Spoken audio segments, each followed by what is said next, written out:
ঢাকার metropolitan magistrate Dilruba Afroz তিথির আদালত চিত্রনায়িকা রুবিনা আক্তার নিঝুম ও তার স্বামী মামুনুর রশিদ রাহুলের বিরুদ্ধে গ্রেফতারি পরোয়ানা জারি করেছেন।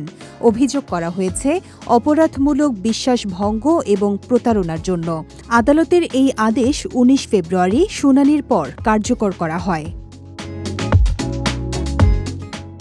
বাদীপক্ষের আইনজীবী এ কে ফয়সাল জানিয়েছেন, আসামিদের আদালতে হাজির হওয়ার জন্য ১৯ ফেব্রুয়ারি তারিখ ধার্য ছিল, কিন্তু তারা উপস্থিত হননি। এজন্য আমরা গ্রেফতারি পরোয়ানা জারির আবেদন করি। আদালত তা মঞ্জুর করেছেন।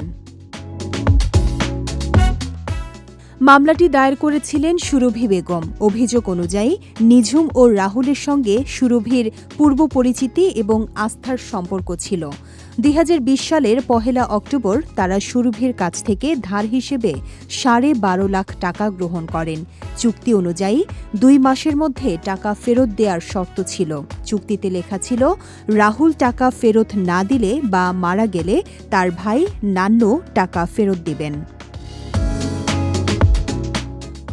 এরপর ২০২২ সালের ১ মে সুরভি জরুরি প্রয়োজনে টাকা ফেরত চাইলে নিঝুম ও রাহুল তা দিতে অস্বীকার করেন।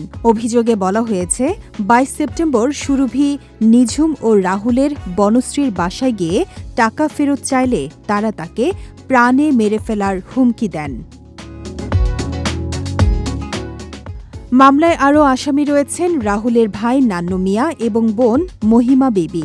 আদালতের গ্রেফতারি পরোয়ানা কার্যকর হলে নিঝুম ও রাহুলকে আইন অনুযায়ী সোপর্দ করা হবে। মামলার পরবর্তী শুনানির তারিখ এখনও নির্ধারিত হয়নি।